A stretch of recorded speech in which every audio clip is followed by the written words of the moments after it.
Hello बच्चों, welcome to our YouTube channel Infinity Classes. So बच्चों, last lecture में हमने बात की थी क्वेश्चन नंबर 9 के बारे में। नाउ 9 क्वेश्चन में हमने आपको फर्स्ट पार्ट कराया था एंड सेकंड पार्ट मैंने आपको करने के लिए दिया हुआ था। सो स्टार्ट करते हैं हम सेकंड पार्ट से ही हमारा, कि सेकंड पार्ट में आपने देखते हैं, आप मैच कर लेना कि आपने सही किया या नहीं किया है। ठीक है, जिसने किया है वेरी गुड, जिसने नहीं हुआ बट ट्राई तो किया होगा ना, कोई बात नहीं है, अब अच्छे से और भी समझ में आ जाएगा। सो बात करते हैं हमारे सेकंड पार्ट के बारे में। इसने कहा कि आर कोई रिलेशन है, आर इसमें जो रिलेशन है आपका डिफाइन किया गया कि ए बी टाइप के एलिमेंट हैं such that a equals to b है जी। ए इक्वल्स टू बी है, मतलब इसका मतलब आर एक आपका ऐसा रिलेशन होगा जिसमें ए और बी सेम होंगे। ए बी टाइप के एलिमेंट है but a equals to b है, तो ए बी आपके सेम होंगे। सो आपको ऐसा एक रिलेशन बनाना है। और एलिमेंट्स ए बी कहां से आ रहे हैं? आपके एलिमेंट जो ए बी हैं वो आपके आ रहे हैं ए से। ए में क्या है आपके 0 से लेके 12 तक के एलिमेंट्स। क्लियर है? सो आपको क्या करना है कि ए के एलिमेंट उठाने हैं और ऐसे एलिमेंट उठाने हैं ए बी टाइप के जो कि ए इक्वल्स टू बी हो। सो कैसे एलिमेंट आएंगे? अगर 1 उठाया तो यहाँ पे भी क्या आएगा 1, क्योंकि ए इक्वल्स टू बी है, पहला element equals to second element है। ऐसे ही 2 2, ऐसे ही 0 0 भी आएगा जी, 3 3, 4 4, 5 5, 6 6, अप टू कहां तक आएंगे? ये 12 तक। क्लियर है? अब हमें शो करना है कि जो आपका ये रिलेशन है ये रिफ्लेक्सिव भी होगा, ये सिमेट्रिक भी होगा, ये ट्रांजिटिव भी होगा, मतलब इक्विवेलेंस रिलेशन बनाना है। मैंने आपको पहले भी बात बताई थी कि अगर कोई भी रिलेशन आपका ऐसा रिलेशन ओनली रिफ्लेक्सिव शो कर रहा है पहले कि उसमें सेम एलिमेंट है, ठीक है जी, उसमें सेम एलिमेंट सेम पर मैप हो रहा है, तो वो हमेशा रिफ्लेक्सिव भी होगा, वो सिमेट्रिक भी होगा, वो ट्रांजिटिव भी होगा। फिर भी रिफ्लेक्सिव के लिए देख लेते हैं। रिफ्लेक्सिव के लिए आपको क्या होना चाहिए? रिफ्लेक्सिव के लिए हर एक एलिमेंट, ए का हर एक एलिमेंट ऐसे ऑर्डर्ड पेयर में मिलना चाहिए कि वो खुद से रिलेट करे। तो हर एक एलिमेंट आपका ऐसे मिल रहा है, तो रिफ्लेक्सिव ये है जी। ये राइट का साइन है, मतलब रिफ्लेक्सिव है। बात करते हैं सिमेट्रिक के बारे में। सिमेट्रिक के लिए बात करते हैं। देखिए, सिमेट्रिक का मतलब अगर a B belongs to R है तो बी ए बी आपका आर के अंदर होना चाहिए। अब भाई देखिए, आप सभी एलिमेंट्स इसमें सेम सेम टाइप के हैं, जो a b a equals to b type के हैं, मतलब पहला एलिमेंट और सेकंड एलिमेंट क्या है? सेम है। क्लियर? सो अगर ये आपके एलिमेंट सेम है, सो अगर मैं ए बी उठाऊं और उसको बी ए बना दूं, तो अगर दो एलिमेंट सेम है, उठा के इसको यहां पे रखूं तो अब भी सेम ही रहेंगे। ये 1 है, ये भी 1 है, उठा के ऐसे रखा तो 1 1 ही रहा। सो इसका मतलब ये आप क्या होगा? सिमेट्रिक भी होगा। क्लियर है जी? अब बात करते हैं ट्रांजिटिव की। ट्रांजिटिव के लिए क्या कहता है? देखिए, A B belongs to R, B C belongs to R, then A C also belongs to R. A C भी आपका आर के अंदर होना चाहिए। बट मैंने ए बी उठाया, ए बी मान लो मैंने 1 1 उठाया ए बी, तो क्या कोई एक ऐसा एलिमेंट मौजूद है कि वो आपका बी सी टाइप का एलिमेंट बनाए? मतलब 1 एंड अनदर एलिमेंट कोई भी प्रेजेंट नहीं है। सो ये कौन सा केस बना जी? ये आपका बन के आया स्पेशल केस। स्पेशल केस यहां पे क्या लगेगा आपका? Special case. क्यों? मान लो 1 1 बिलोंग करता है आर के अंदर, बट 1 एंड अनदर एलिमेंट, ये 2 नहीं है, ये क्वेश्चन मार्क लगा, another element does not belongs to R, तो इंप्लाइज दैट जो आर होगा वो क्या होगा? Is transitive. ये आपका क्या होगा? ट्रांजिटिव होगा। ये थोड़ा मैं टेढ़ा इसे लिख देता हूं क्योंकि यहाँ पे ना वो मेरी इमेज है वो वहां पे आ रही है, ताकि आपका जो भी मैं लिख रहा हूं ये कटे ना, इसलिए मैं टेढ़ा लिख देता हूं इसको ना, नीचे जो भी आता है ये, है ना। सो अगर इसमें भी कोई प्रॉब्लम है तो आप बता दीजिएगा, कमेंट कर दीजिएगा, कोई ना कोई इंप्रूवमेंट किया जाएगा। सो आई बात समझ में कि अगर ए बी आपका आर के अंदर है और बी सी नहीं है, implies that are always be symmetric. Note आपको लिखाया था जब आपकी एक्सरसाइज स्टार्ट की थी, फर्स्ट लेक्चर में, एक्सरसाइज के फर्स्ट लेक्चर में आपको नोट लिखाया गया था स्पेशल केस का ट्रांजिटिव के लिए। ऐसे आप 2 देख लीजिए, 2 के बाद कोई एलिमेंट ऐसा है कि 2 एंड समथिंग हो, नहीं है जी। क्लियर है? तो आपका ए भी तो आर के अंदर बिलोंग कर रहा है, but B C does not belongs to R, तो implies that R is transitive. तो आपका ये क्या है, रिफ्लेक्सिव भी है, सिमेट्रिक भी है और ट्रांजिटिव भी है। तो जो रिलेशन क्या हुआ, एक इक्विवेलेंस रिलेशन। क्लियर है जी? ये आपका हुआ इक्विवेलेंस रिलेशन। क्लियर? देन इसने एक बात और कही है, उसको हम एक यहां पे छोटे से ही पार्ट में कर देंगे, कलर चेंज कर करके। ठीक है जी? देखिए, इसने एक छोटी सी बात और पूछी है हमसे इस क्वेश्चन में। इसने ये पूछा है कि find the set of all elements related to 1। 1 से रिलेट करने वाले हमें सभी एलिमेंट्स का सेट बनाना है ईच केस में। अगर मैं बात करूं पहले फर्स्ट केस में, अगर मैं बात करता हूं फर्स्ट केस में, यहां पे फर्स्ट केस बात करते हैं, यहां पे हम सेकंड केस में बात करेंगे। तो फर्स्ट केस में क्या कहेगी कि 1 आपका एक ऐसा एलिमेंट रिलेट करना चाहिए सॉरी, 1 आपका एक ऐसा एलिमेंट होना चाहिए कि आप उसमें से सेकंड एलिमेंट माइनस करें तो आपका 4 का मल्टीपल आना चाहिए। तो 1 अगर रिलेट करेगा आपके 4 के मल्टीपल आना चाहिए, 1 माइनस समथिंग 4 का मल्टीपल होना चाहिए। तो क्या होगा जी, 1 रिलेट करेगा आपका 1 से, क्योंकि 1 माइनस 1 0, मल्टीपल ऑफ 4। 1 रिलेट करेगा आपका 5 से, क्योंकि 1 minus 5 4।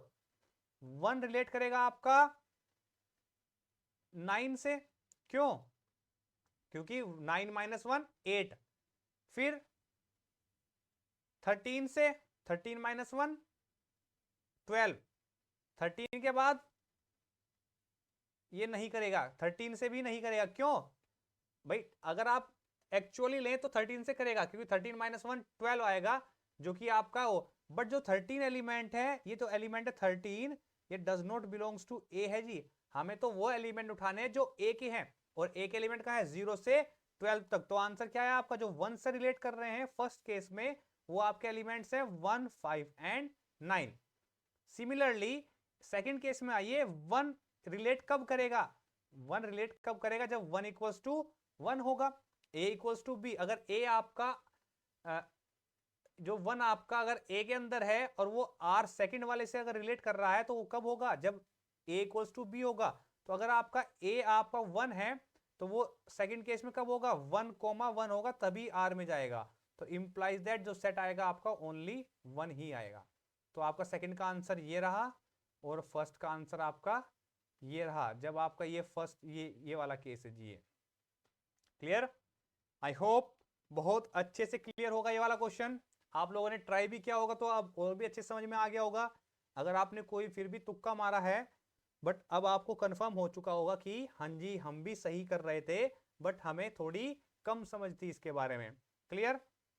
Now move to the next question. Next question है आपका,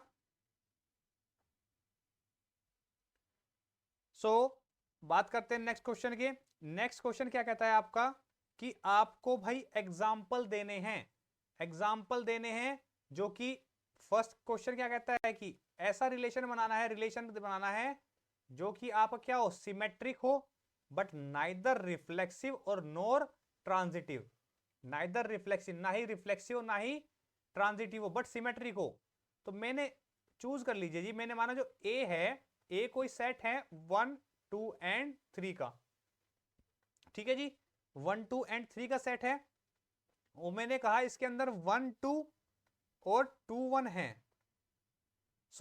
इसको चेक करेंगे तो ये क्या होगा आपका, ये आपका क्या होगा, रिफ्लेक्सिव होगा, सिमेट नहीं होगा, सिमेट्रिक होगा। क्यों, 1 2 है तो 2 1 भी सेट के अंदर है। रिफ्लेक्सिव क्यों नहीं है, क्योंकि रिफ्लेक्स के लिए मुझे 1 1 2 2 3 चाहिए। ठीक है जी, मुझे एग्जांपल ऐसे बनाने जैसे ये मांग रहा है, तो मैं उसी टाइप से एग्जांपल दे रहा हूं। छोटे सेट में बात करते हैं तो इजीली हमारे एग्जांपल्स हो जाएंगे।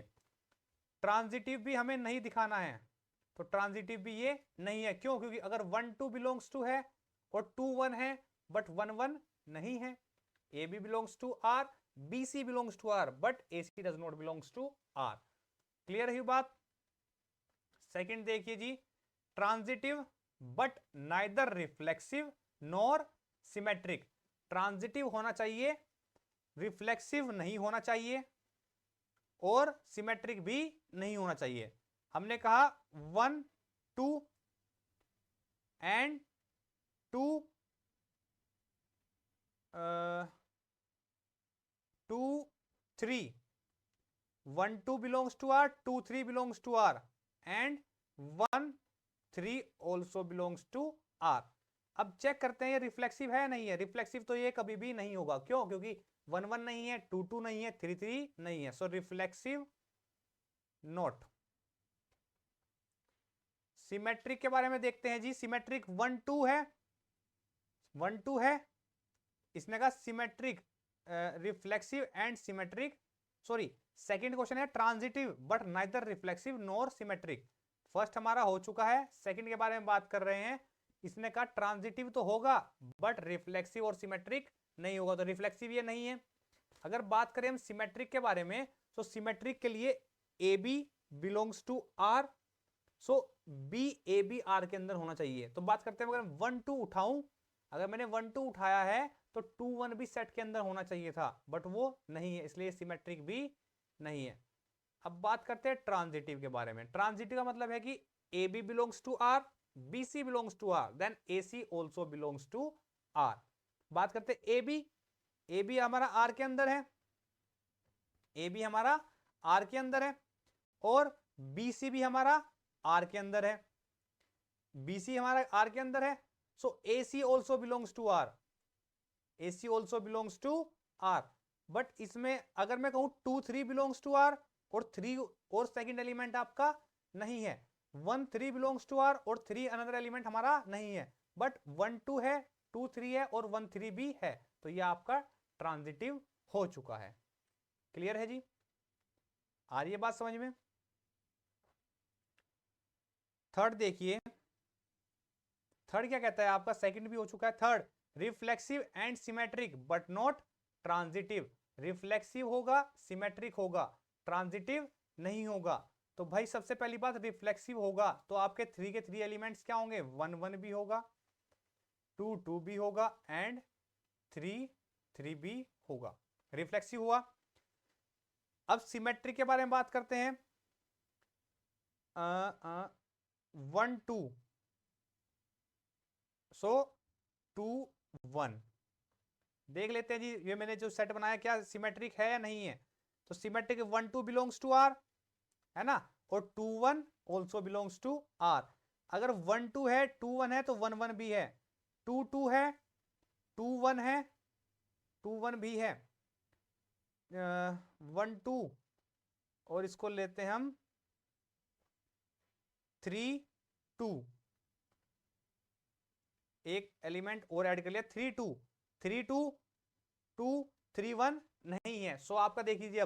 अब ये क्या है आपका 3 2, सो 2 3 भी मुझे इसमें ऐड करना पड़ेगा, 2 3, क्यों? क्योंकि सिमेट्रिक तो बनाना है जी, रिफ्लेक्सिव एंड सिमेट्रिक बनाना। अगर 3 2 आए तो 2 3 भी होगा। अब देख लीजिए, रिफ्लेक्सिव तो ये है क्योंकि ये 3 एलिमेंट्स प्रेजेंट है, तो रिफ्लेक्सिव तो ये है।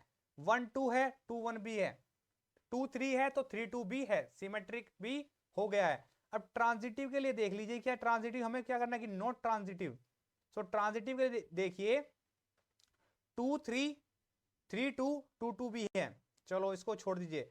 1 2 2 3, 1 2 है, 2 3 भी है, बट 1 3 नहीं है, सो नॉट ट्रांजिटिव। तो देखिए जी, इसमें रिजल्ट क्या निकलेगा, रिफ्लेक्सिव होगा, सिमेट्रिक भी होगा, बट ट्रांजिटिव नहीं होगा। बात आपके समझ में आ रही है ना?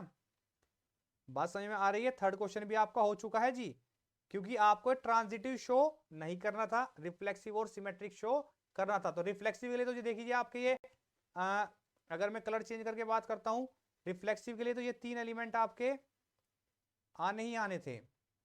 सिमेट्रिक के लिए अगर 1 2 है तो 2 1 भी होना चाहिए, 2 3 है तो 3 2 भी होना चाहिए, तो सिमेट्रिक है। ट्रांजिटिव के लिए अगर मैं बात करूं, 1 2 है, मैंने कहा 1 2 बिलोंग्स करता है आर के अंदर, और 2 और 3 बिलोंग करता है आर के अंदर, बट 1 और 3 क्या है आर के अंदर, नहीं है। सो इसलिए ये आपका क्या होगा, नॉट ट्रांजिटिव। अब और ज्यादा अच्छे से क्लियर हो गया होगा आपका। ठीक है जी, थर्ड मैंने क्वेश्चन करा दिया। फोर्थ एंड फिफ्थ ये आपके हैं होमवर्क, होमवर्क है। अगर नहीं किया तो हम नेक्स्ट लेक्चर में करा ही देंगे। ठीक है जी, नेक्स्ट लेक्चर जो भी होगा उसमें हम आपके ये करा देंगे फोर्थ एंड फिफ्थ। क्लियर, या छोड़िए इसको करा ही देते हैं, फिर कहेंगे कि सर हर बार एक ना कोई आप एक लेक्चर छोड़ देते हैं, एक ना एक क्वेश्चन आप छोड़ देते हैं। सो बात करते हैं हम फोर्थ के बारे में। फोर्थ क्या कहता है, इसने कहा reflexive and transitive but not symmetric, but not symmetric. Reflexive होगा, ट्रांजिटिव होगा, सिमेट्रिक नहीं होगा।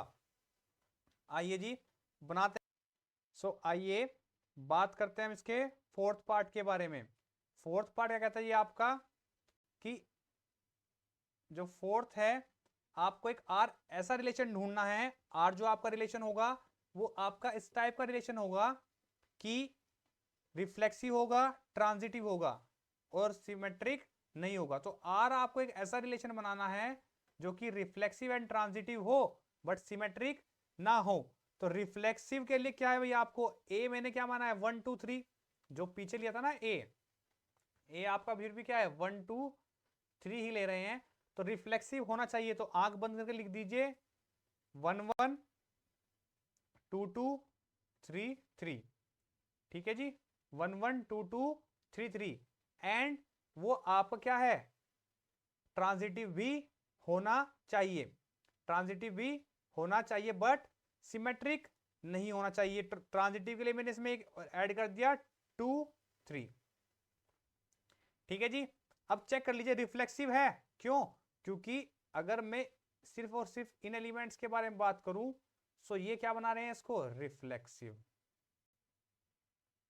ये आपको क्या बना रहे हैं, रिफ्लेक्सिव। सिमेट्रिक 2 3 है बट 3 2 नहीं है, तो नॉट सिमेट्रिक। क्यों सिमेट्रिक क्यों नहीं है जी, मैं इसमें जो 2 3 है वो आर के अंदर है, बट जो आपका 3 2 है does not belongs to R.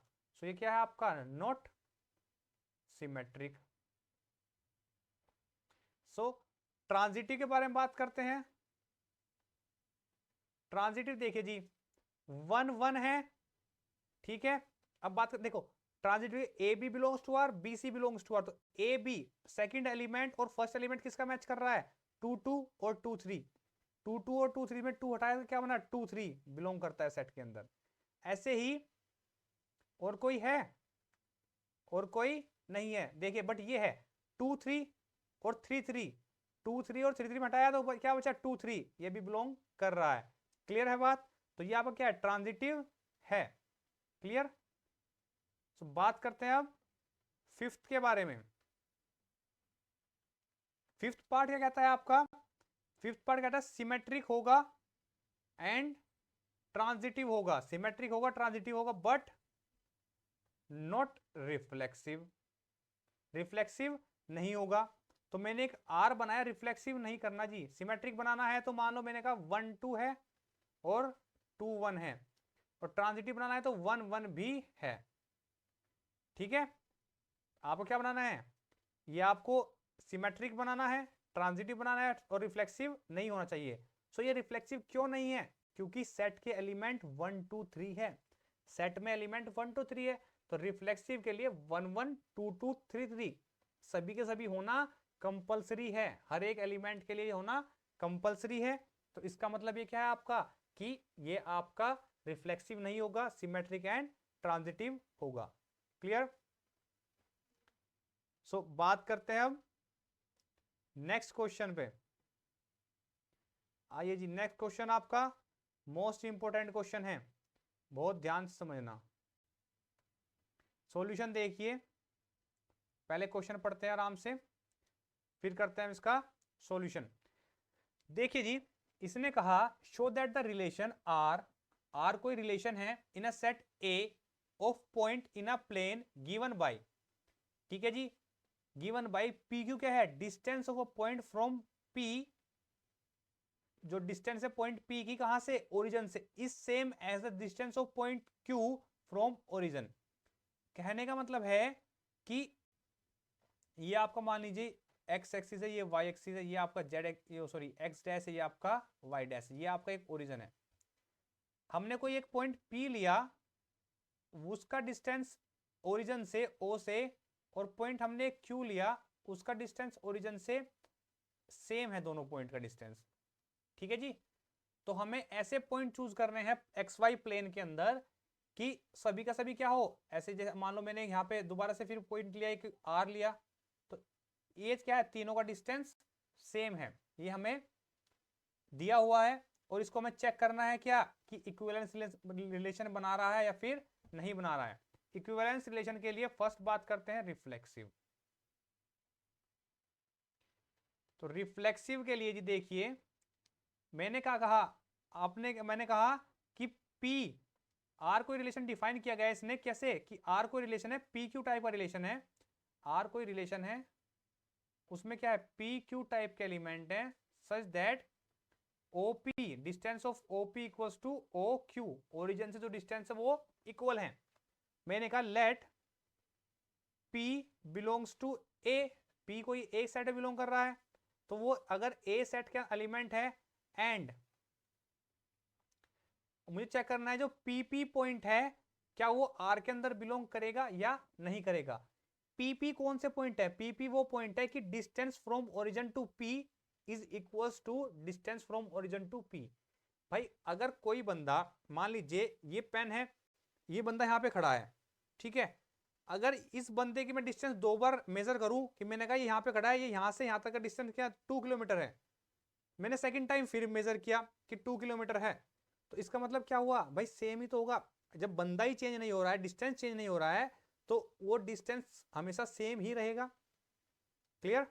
सो इसका मतलब क्या होगा, बिलोंग्स आर कर रहा है नहीं कर रहा है, क्यों, क्योंकि ओपी की डिस्टेंस हमेशा ओपी के बराबर ही रहेगी।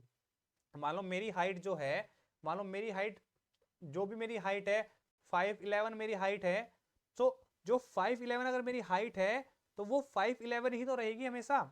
अब तो भाई मैं बड़ा नहीं हो रहा हूं, अब मेरी एक फिक्स हो चुकी है मेरी हाइट, सो मेरी हाइट अब 5'11" ही रहेगी, कभी कम ज्यादा नहीं होगी। क्लियर।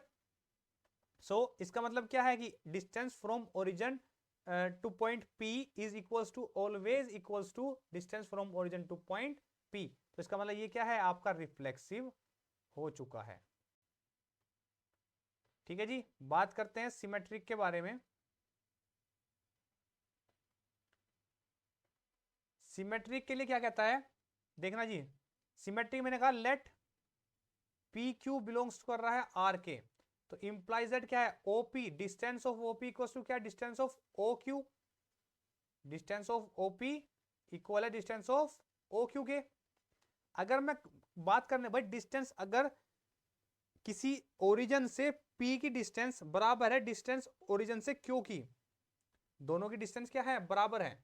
अगर मान लीजिए कोई P बंदा है, वो ओरिजिन से 10 किलोमीटर पे खड़ा है, Q भी 10 किलोमीटर पे खड़ा है, अगर मैं P की पोजीशन Q को दे दूं और Q की पोजीशन P को दे दूं, डिस्टेंस तो तब भी 10 किलोमीटर ही रहेगी। तो इसका मतलब क्या है, अगर इंप्लाइज दैट जो Q और P है also belongs to R। Reason क्या होगा, क्योंकि OQ इक्वल टू OP है। ठीक है। सो ये क्या होगा, आपका सिमेट्रिक भी हो चुका, रिफ्लेक्सिव हुआ, सिमेट्रिक हुआ। अब बात करते हैं ट्रांजिटिव के बारे में। ऐसे ही ट्रांजिटिव देखिए जी, ट्रांजिटिव में क्या बोलेगा ये, कि मैंने कहा लेट पी क्यू आर, तीन पॉइंट है जो कि बिलोंग कर रहे हैं ए में, है ना, और P Q belongs to R है, एंड क्यू आर, सॉरी हाँ बिलोंग्स टू आर नहीं लेते हम, अंदर पॉइंट एक टी लेते हैं यहाँ पे, क्योंकि आर हम एक रिलेशन को डिनोट कर रहे हैं ना पहले से ही, तो यहाँ पे पॉइंट टी ले लीजिए, कुछ भी लीजिए अपनी पसंद से ना, आर में है, और क्यू और टी भी आपका ये आर में है। ये आपको दो पॉइंट, इसका मतलब क्या होगा, जो ओपी है इक्वल्स टू ओ क्यू है, and O Q equals to O T है। जब आपको पता है OP इक्वल्स टू OQ है और OQ है OT के बराबर, तो implies OP equals to OT, तो इंप्लाइज क्या होगा, जो PT होगा वो ऑल्सो बिलोंग्स टू R। यही तो क्या था, ट्रांजिटिव की कंडीशन थी। PQ belongs to R, QR belongs to R, then QR नहीं, QT belongs to R, then P और T also belongs to R। तो रिलेशन अब क्या हुआ, ट्रांजिटिव भी हो चुका है। अब देखिए जी, नेक्स्ट पार्ट में इसने बोला further show that the set of all points related to P, जो कि P से रिलेटेड है, एक्सेप्ट ओरिजिन को छोड़ करके, इस circle passing through point P with origin as centre. देखिए इसने क्या बोला, इसका मतलब क्या है, कहने का मतलब है कि अगर आपने ओरिजिन से सेम डिस्टेंस के पॉइंट लिए, मान लो ये इसकी डिस्टेंस सेम है P, यहां से इसकी डिस्टेंस सेम है Q, यहां से इसकी डिस्टेंस सेम है T, यहां से इसकी डिस्टेंस सेम है S, U, V, W, Z, Y। तो इसका कहने का मतलब है कि इन पॉइंट्स को अगर मैं मिला दूं, इन पॉइंट्स को अगर मैं मिला देता हूं, तो ये क्या बनाएंगे, एक सर्कल बना देंगे जी। तो ये तो बात क्लियर ही है, क्यों, क्योंकि हर एक पॉइंट जो आपका, हर एक जो लाइन है ये ओरिजिन से डल रही है आपकी पॉइंट P पर, और सभी के सभी क्या है, सेम है। अगर सभी सेम है जी, तो इसका मतलब ये क्या हुआ, ऐसा तो सिर्फ सर्किल में होता था कि डिस्टेंस सेंटर से अगर हम डिस्टेंस सबकी सेम आ रही है, तो अगर हम उनको सभी को मिला दें तो एक सर्कल बनेगा। क्यों, क्योंकि सेंटर से जो सर्कल का जो बाउंड्री होता है ना, उस पर जो डिस्टेंस होती है ना, सेंटर से जो बाउंड्री पर डिस्टेंस होती है वो हमेशा सेम होती है। वो किसी भी आप एंगल से उसको डाल लीजिए, वो हमेशा क्या होती है, सेम होती है। तो इसका मतलब जो लोकस होगा, लोकस का मतलब एक जो इसने पाथ बनाया, जो इसने रास्ता कवर किया ऐसे पॉइंट P से Q, Q से R, T, U, V, जो भी आपने पॉइंट लिया, अगर इस रास्ते से आप होके जाते हैं तो आपको पक्का एक सर्कल बनाएंगे। यही इसने बोला है। ठीक है जी, क्लियर हुआ। नाउ मूव करते हैं हमारे नेक्स्ट क्वेश्चन पे। नेक्स्ट क्वेश्चन क्या कहता है हमारा, समझिए इसको। इसने कहा show that the relation R defined in a set A of all triangles. सभी ट्राइंगल्स का सेट है A।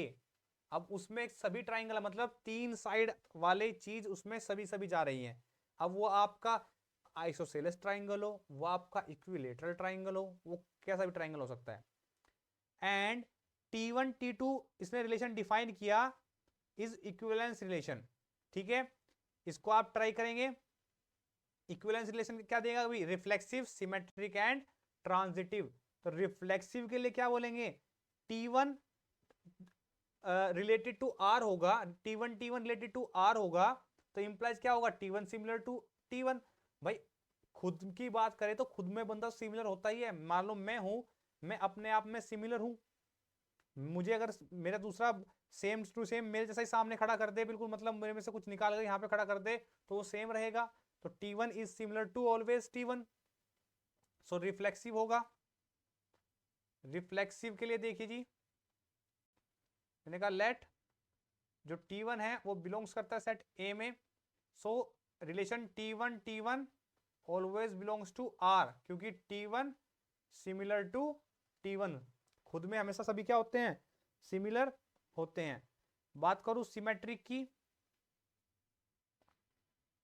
तो सिमेट्रिक के लिए देखिए जी, मैंने कहा T1 और T2 दो एलिमेंट उठाए, वो R में बिलोंग कर रहे हैं, implies that T1 similar to T2।